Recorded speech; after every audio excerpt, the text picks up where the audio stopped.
Welcome everyone to this lecture about hidden wisdom of Norse mythology in the Edda, the mythology of Scandinavia and the old Germanic region, which covered among others the Netherlands and Germany.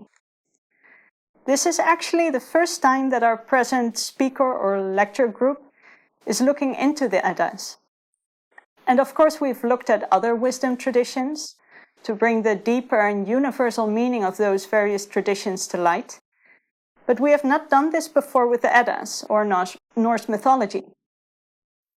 And that is what makes this lecture very new and quite special, but also just a start. In the future, we will delve into this deeper and share more about it. And let's start at the beginning. What are the Eddas? It is quite a basic question, but we start here with a reason, of course. Because of the people I've talked with about the Eddas, many say they don't know them. Or better said, many people think they don't know them, but often they do know bits and pieces, without being aware of it. The Eddas form the basis of various stories, such as Lord of the Rings, or the Thor Marvel movies, but also operas by Richard Wagner, such as the Ring des Nibelungen. And those are all adventure stories, in which elves and dwarves play a role, and where swords and spears, rings and rainbow bridges have special meaning. And perhaps you know Odin, or Wodan, Frigga or Freya, or Thor, because these gods were so well known that even the days of the week bear their names. For example, Wednesday stands for Wodan's Day, and Wodan is the Germanic name for Odin. Thursday is actually the day of Thor, and Friday is the day of Freya. And today it is Easter, and even Easter bears the name of a Norse goddess. Easter comes from Ostara, the Norse goddess of spring, morning, and the wind direction east. She symbolizes rebirth, because east is the place where the sun rises every morning, and spring is the season that heralds the beginning of a new year. Another thing that is linked to the old Germanic and Norse tradition is the evergreen at Christmas. At the end of the year, houses were decorated with evergreen, a symbol of immortality, because pine and spruce trees stayed green throughout winter, whereas deciduous trees lose their leaves. Spruces were not decorated then as we do now, because instead of the glittery, colorful Christmas balls we have now, apples and nuts were hung in trees, also symbols of immortality. These are just a few examples of how old Germanic and old Scandinavian traditions are still interwoven with today. And speaking from the Netherlands, old Germanic area, I find it strange that we have forgotten so much about this old religion. For it is the tradition that is geographically closest to us. Everyone used to know about it in this area. And besides it being strange, it's also a pity, because the Eddas describe a timeless message about the development of life and of mankind, which still has value for us today. Therefore, I'm going to try my best to bring some of that value back to today. So let's move on and look at the Eddas as a word. When you look at the word Eddas, it is plural. And that is correct, because the Eddas consist roughly out of two books, the Poetic Edda and the Prose Edda. These two books together form the main core of the Eddas. Both books are written in Old Norse and were discovered in Iceland by an Icelandic bishop, Brynjolfur Sveinsson. And they were given as a gift to the King of Denmark in 1643, which is quite a gift, of course, but because of their historical and cultural value, Denmark has given the books back to Iceland, where they are kept in the Arni Magnusson Institute. There are several ideas about what the word Edda means. Some say it is derived from the Old Norse word for poetry, or from the word Oddi, which is a name of the location of a school in Iceland. A school that played an important role in compiling the Eddas. But there's another possibility, and that is great-grandmother. And this option I think is most likely. In various ways, this word has something to do with our origin. In the poem Riksdula, the word Edda comes up, and there it literally means great-grandmother. And in this poem, the main character, Rig, inspires a couple, I and Edda. I means great-grandfather and Edda means great-grandmother. And together they produce a son, which is the start of many more generations. Next to this, in the Eddas, the higher inner Buddhic nature of man is symbolized by a female figure, which also points to the meaning of origin or root in a way. In a similar way, this root is also present in cosmic creation in the Eddas, something we will look at further in part 2 of this lecture. Because of all this, great-grandmother seems to me most likely. But let us look further into the books, and let's start with the Poetic Edda.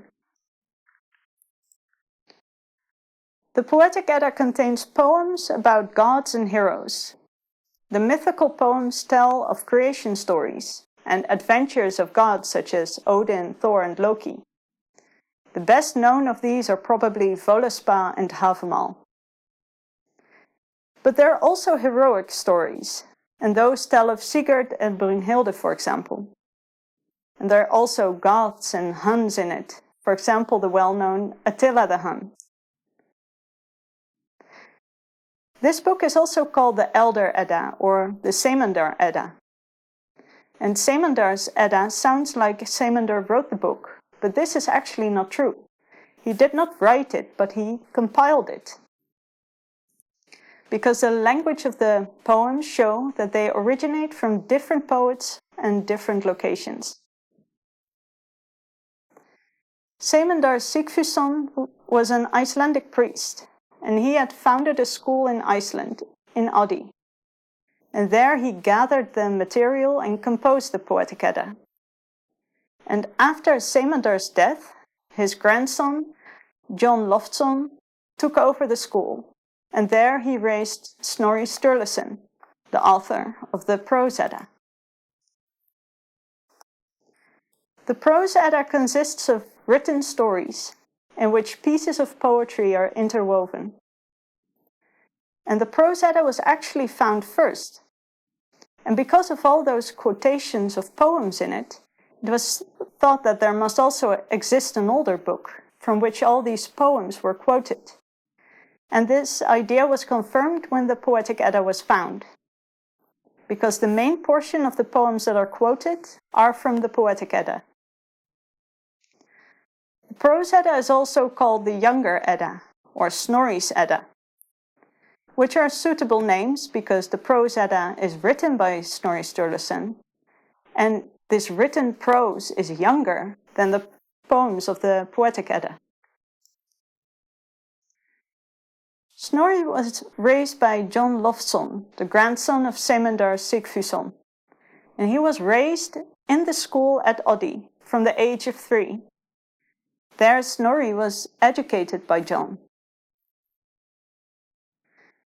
Because of this prose format of the Prose Edda, it is more accessible than the Poetic Edda. It picks up pieces of poetry, and the story around it explains the piece of poetry. But by turning the poems into prose, it is possible that you lose some of the meaning of the poems. And sometimes you find remarks about this on the internet. Like this image, for example. Someone joked that the Prose Edda is less valuable than the Poetic Edda, and that the Poetic Edda is like the real cat, and that the Prose Edda is like a clay cat, a fake cat. And honestly, there is probably some truth in that. One of the reasons why people find the Prose Edda less valuable is because the meter of the poems is lost when you turn them into a story. And the meter is important in the poems because a change of meter was often used to emphasize sections or parts of the poems. These parts often contain very important messages. And there's another reason why the Prose Edda is in doubt, and that is because Snorri would have become more Christian towards the end of his life.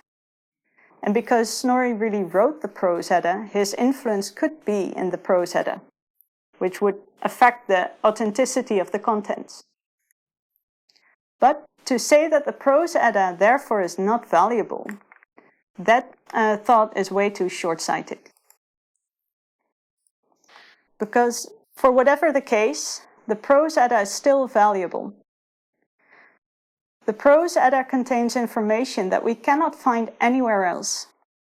For example, the whole story of the creation of the universe is only to be found in the Prose Edda. And the Poetic Edda does contain it somewhat, but it is fragmented.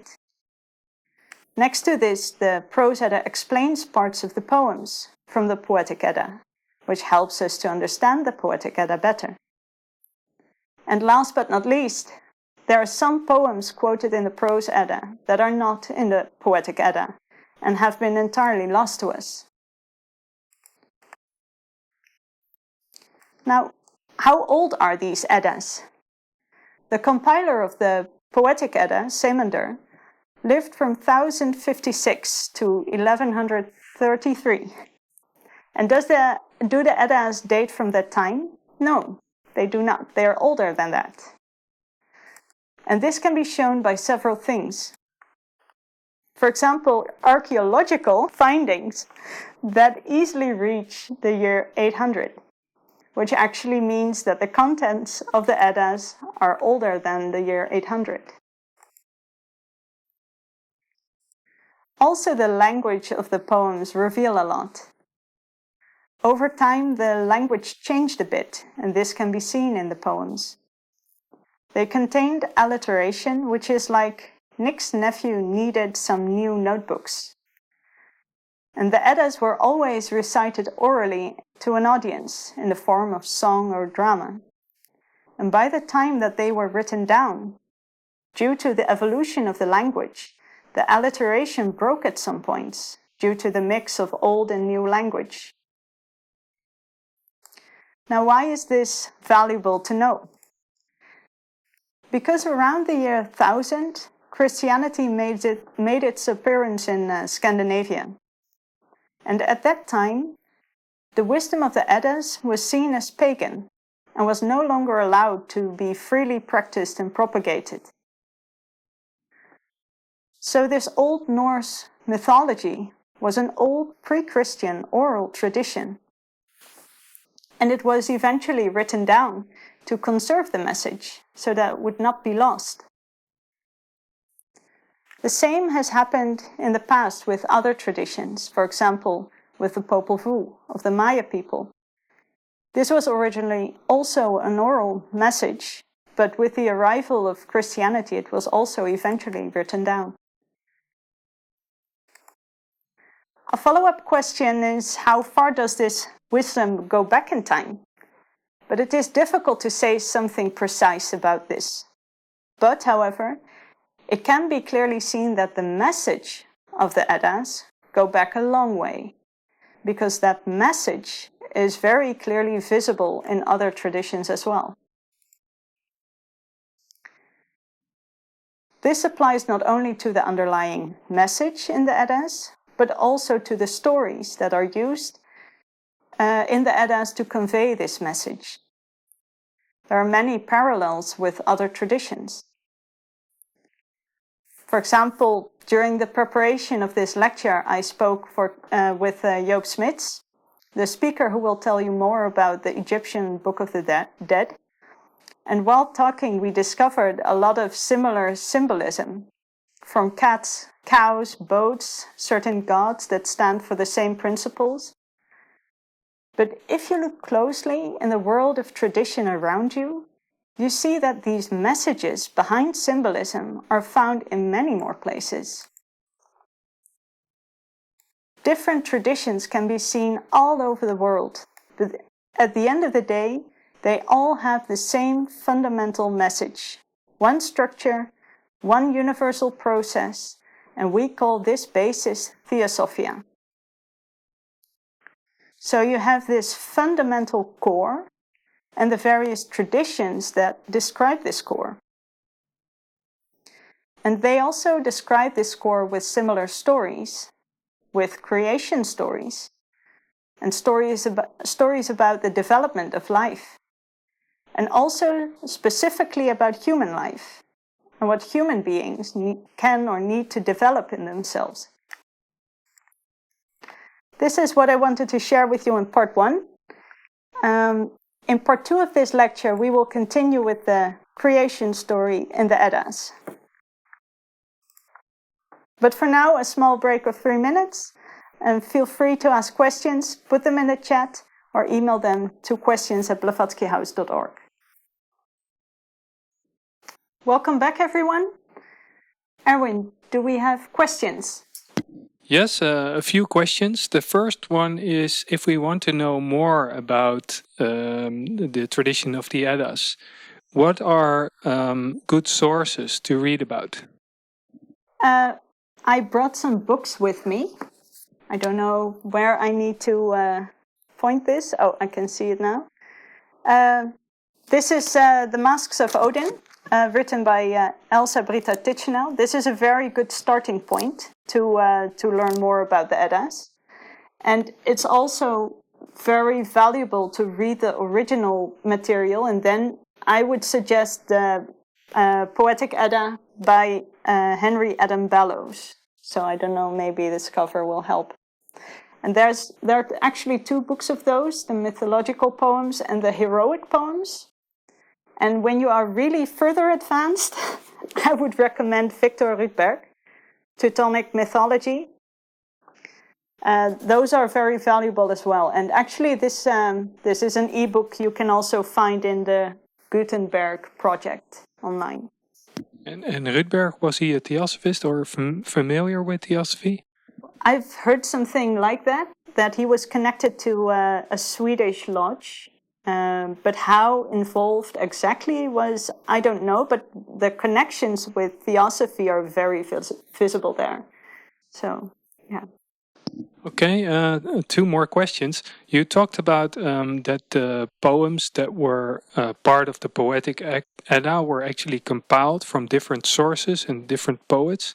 Can you tell a bit more about where have those poets lived? Do we know anything about it? We can see they come from several regions, like Sweden and Norway, for example, and Iceland itself as well. But the interesting thing, I guess, is that in the heroic poems, for example, there are also Goths and Huns in them. And those lived in the Germanic region, which is lower than Scandinavia. So I think those poems were, or people traveled upwards, and because this tradition was oral, and somehow they ended up there as well and being written. But they come from several countries, and in Oddi, Semundar compiled all of those poems to one book, and the Codex Regius, the king's book that was given to the King of Denmark. Because you explained that it was also part of this region where we are broadcasting from now, the Netherlands and Germany, because you see it, we have it in the naming of our days, so it has been here as well. Yes, Northern Europe. Definitely, but something that's a bit of a shame that we don't have so much material of that anymore. But that's also because there were several people that assembled a lot of poems, and they stored them in, I believe, somewhere in Denmark in a university, but that burned down. and with it a lot of material is also lost, also correspondence. So the traces of all of this is for a large part lost. It was this man's life work to gather all of the material that remained. So that's a bit of a shame, but I think the most important parts we still have, and that is, I think, the Poetic Edda. That's the main authentic source. And when was that, when the historian lost all his collection? I don't know the precise year, but when you look up Arni Magnusson, that's actually the institute where the books are now in Iceland, but that institute is named after that person. He stored those books, and I believe, I'm not sure, I think it's about the 1300s, maybe, or the 1200s. Oh, that long ago. Okay. Yeah, it's a long time ago, but I'm not sure what the date is exactly. Okay, those were the questions for now. Yep. Okay, then let's continue with part 2.